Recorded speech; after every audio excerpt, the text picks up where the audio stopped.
The majority of these foreigners come here for one thing only, the ashram of Sri Aurobindo. An ashram, strictly speaking, is a gathering of disciples with their guru. But this ashram has a 20th century style that sets it apart.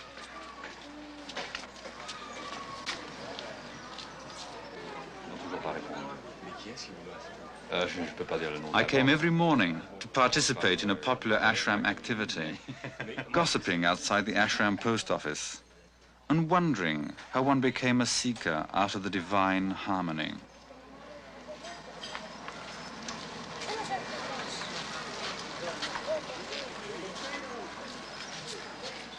The aim of the ashram, as I understood it, can be simply stated: harmony of the physical being with the inner spirit in divine unity. Every day, people come to the courtyard of the main ashram building, there to meditate before the tomb of Aurobindo. But today, April the 24th, is a special occasion. At 11 o'clock sharp, there is to be a mass meditation for all devotees.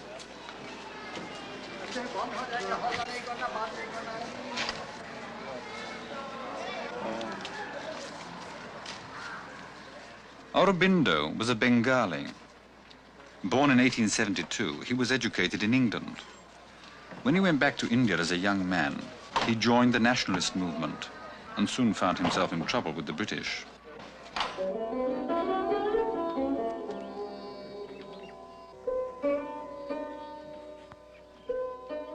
In 1910, Aurobindo fled from British India to Pondicherry, where the French gave him political asylum.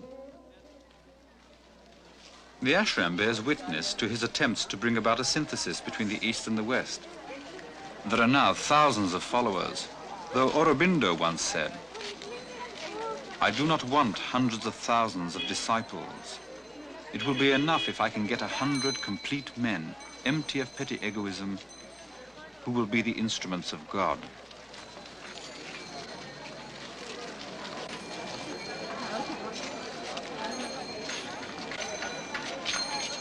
Who, I wondered, are the instruments of God today at the ashram? Perhaps one of the practical men like Mr. Pinto. Trained as an aeronautical engineer, he came to the ashram in the 30s. Aurobindo called him Udar, meaning generous. I talked to him in the courtyard of one of the ashram guest houses. Udar has helped to build up many of the ashram's successful commercial enterprises.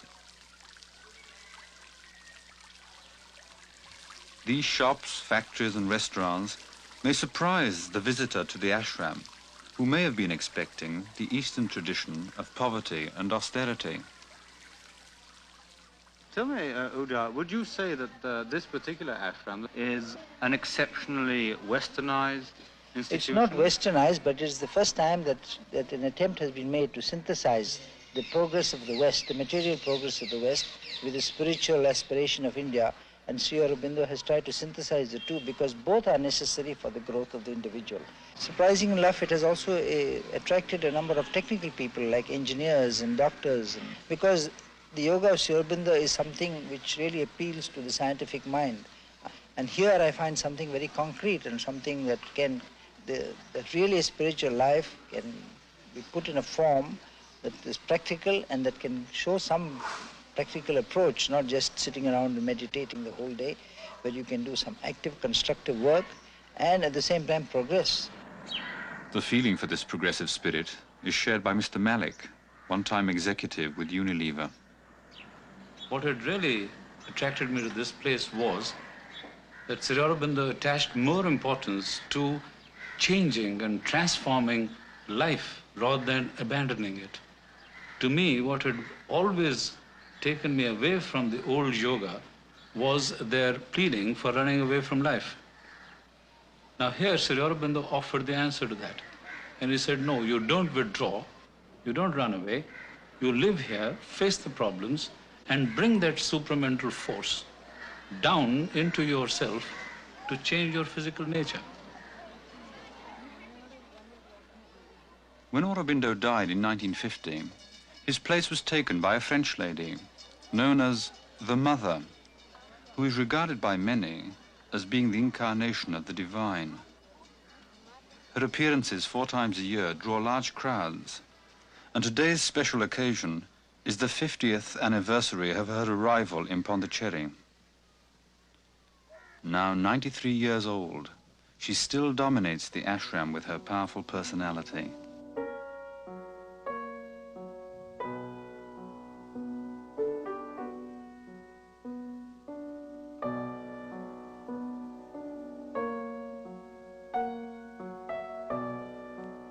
"93. Some people believe she will never die.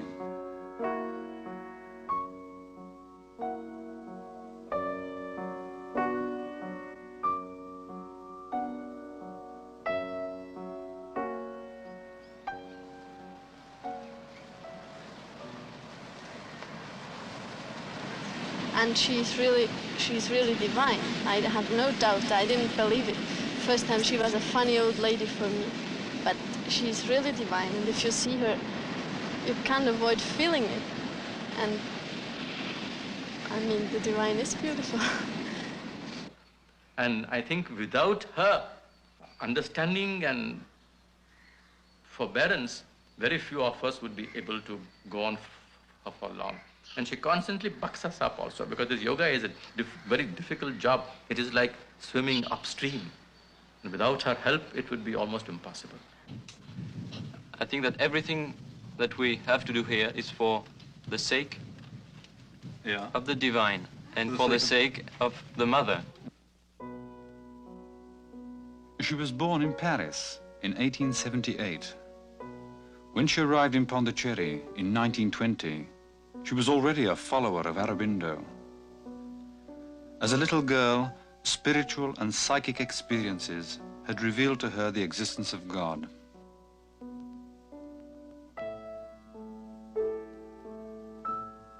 In 1926, when Aurobindo retired into solitude, the ashram first came under her guidance.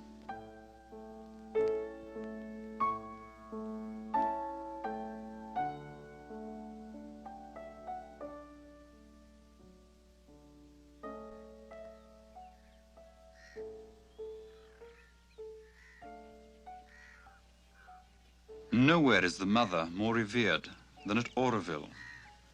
Auroville, one of Mother's favorite projects, is now being built on the outskirts of Pondicherry. It is to be a city where the inhabitants can lead a life of harmony, a kind of spiritual utopia.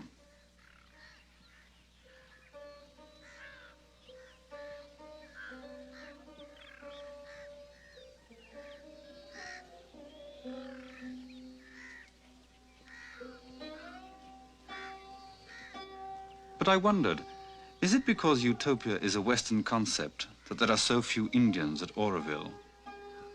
The Auroville pioneers are mainly Westerners. Most of the Indians around here are the local Tamil villagers who are more concerned with land values than the spiritual preoccupations of exotic Westerners.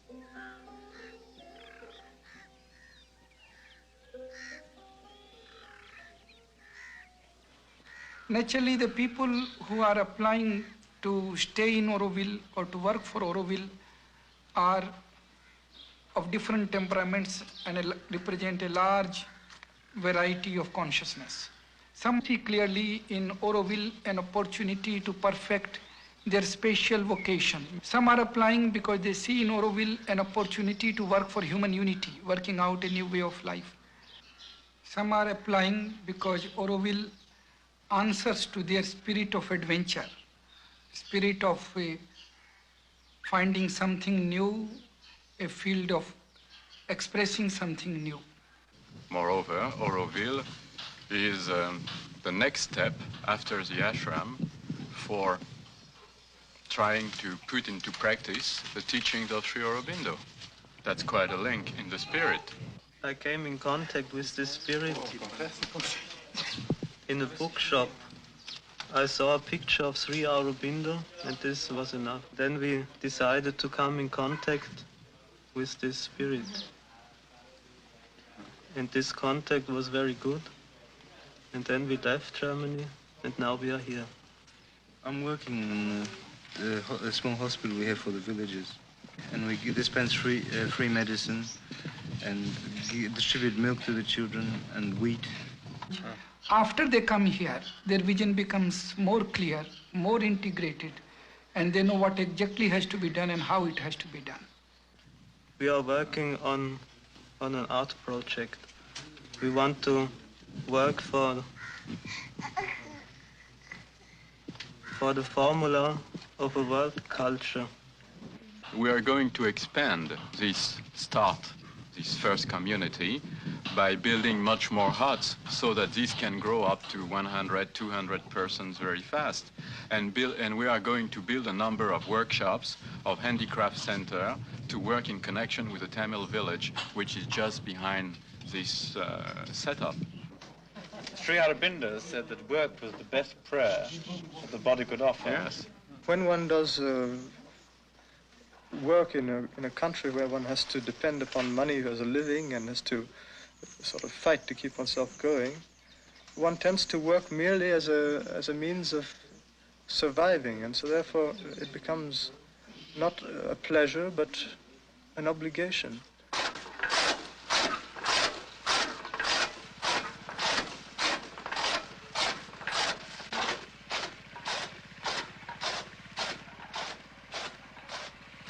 And because work is not an obligation here, but a pleasure, there are no wages.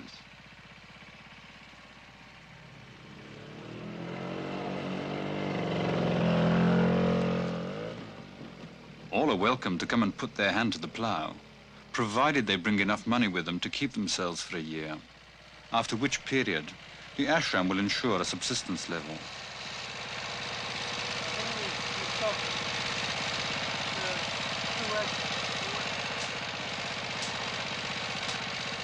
But from what I gathered, most people seem to have some little nest egg to fall back on. Savings, pensions, private incomes, money from parents at home.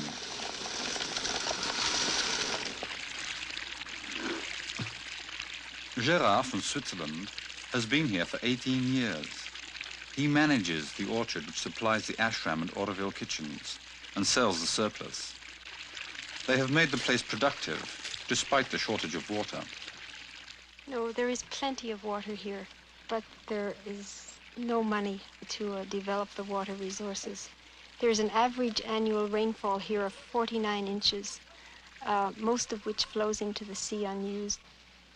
The project I'm working on now is to build 22 percolation dams to conserve the now wasted monsoon rainwater. And this project should cost about $66,000. And somebody in the United States sent us $3,000 to build one dam, and one dam has just been completed. Janet Fern came to Auroville from St. John's, Newfoundland. I wondered what her friends and relatives would think, seeing Janet in the trim little house she's built for herself, tending her garden, raising money for her water conservation projects.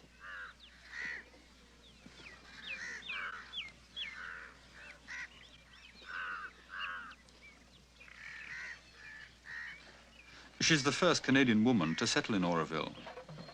It's a far cry from the Maritimes.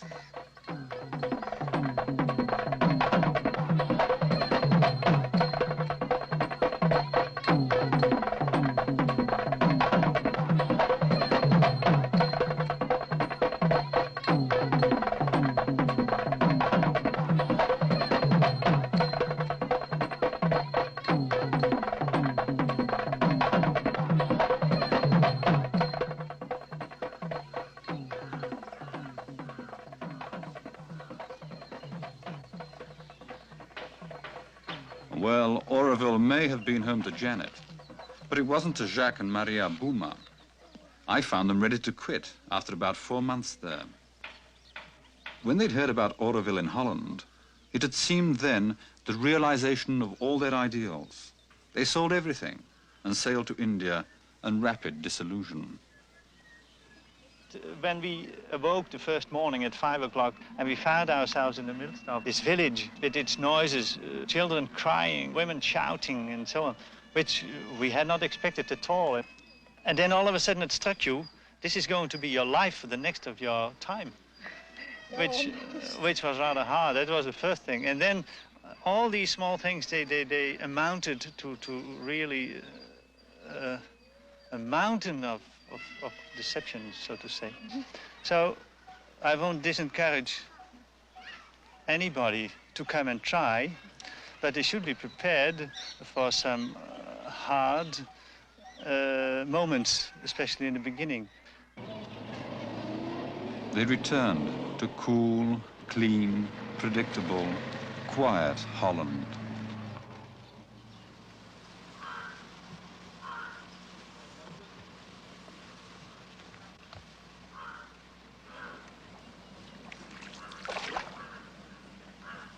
Some people at the ashram were a little nervous about my talking to Freddie Bushnell.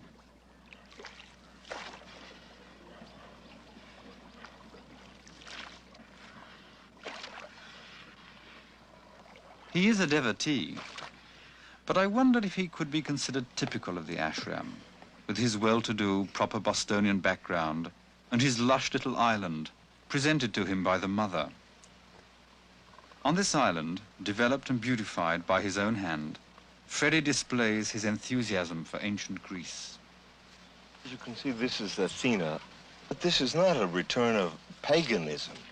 This is symbolic of something, of an inner aspiration. Otherwise, how could I keep the balance? For me, personally.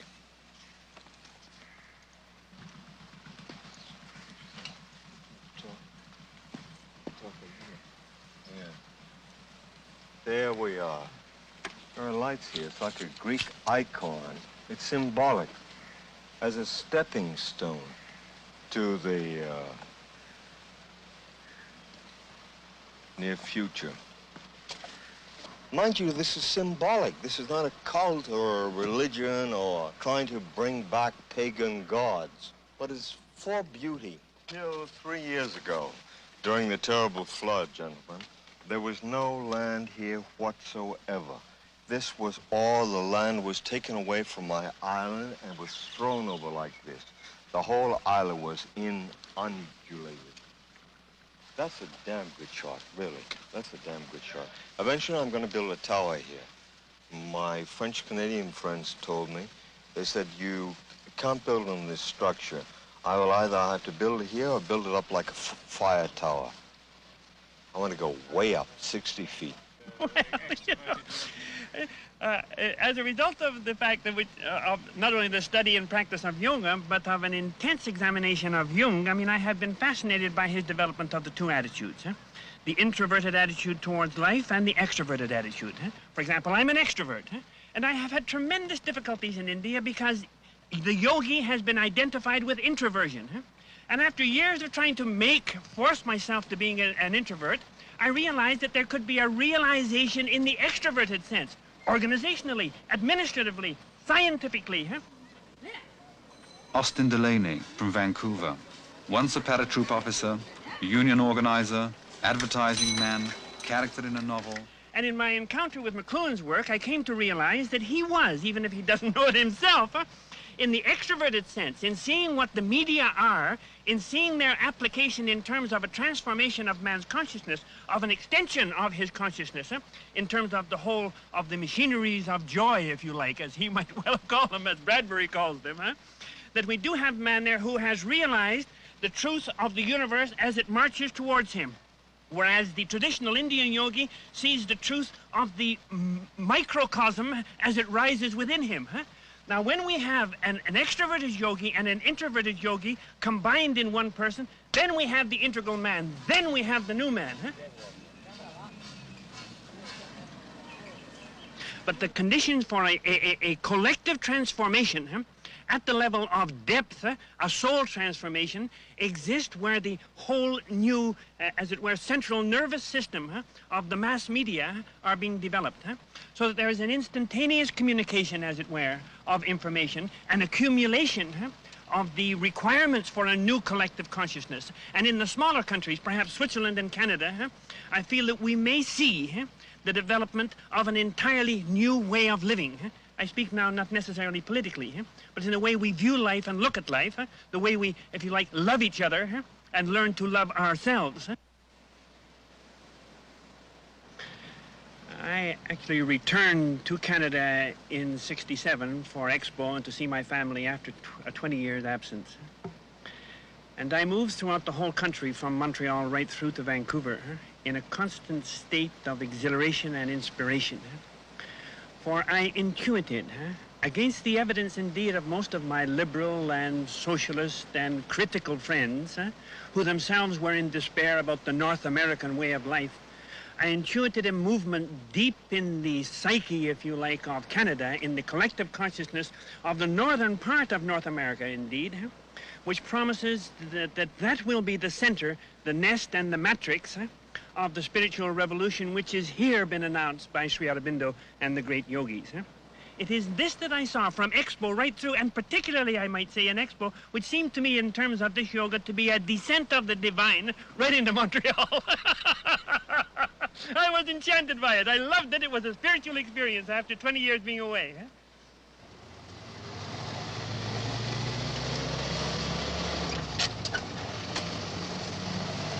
Austin's visionary eloquence is very inspiring. It makes us forget the unchanging mud huts of the nearby Tamil villagers who've seen empires come and go. They remain largely unimpressed by the flurry of activity on the site of Auroville.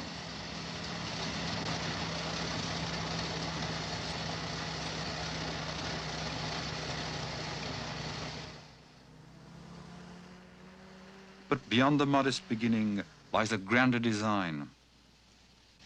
Pour moi, Auroville représentait une idée absolument utopique. The chief architect and one of the main promoters of Auroville is Roger Anger, a Parisian related to the mother by marriage. Commuting between Paris and Pondicherry, he is supervising the first tentative steps.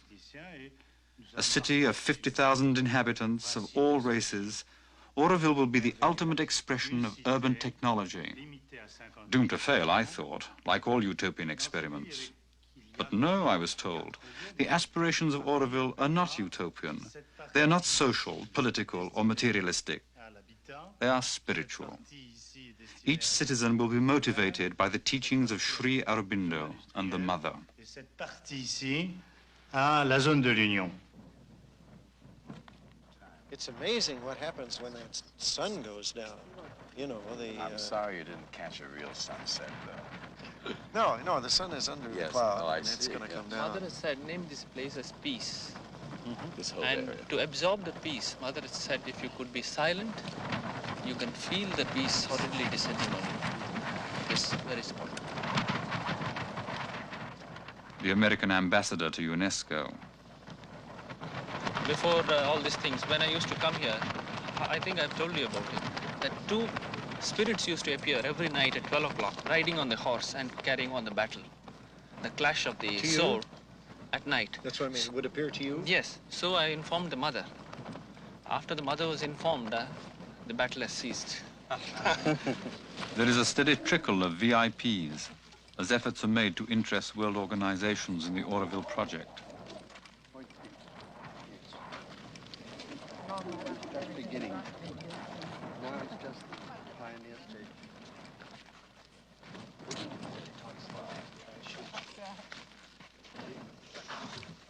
How do we do, well, there's a wonderful proverb. The ambassador's visit was associated with hopes that a world university might be built at Auroville. The world game is already a reality in Austin Delaney's complex of tree forts on the seashore.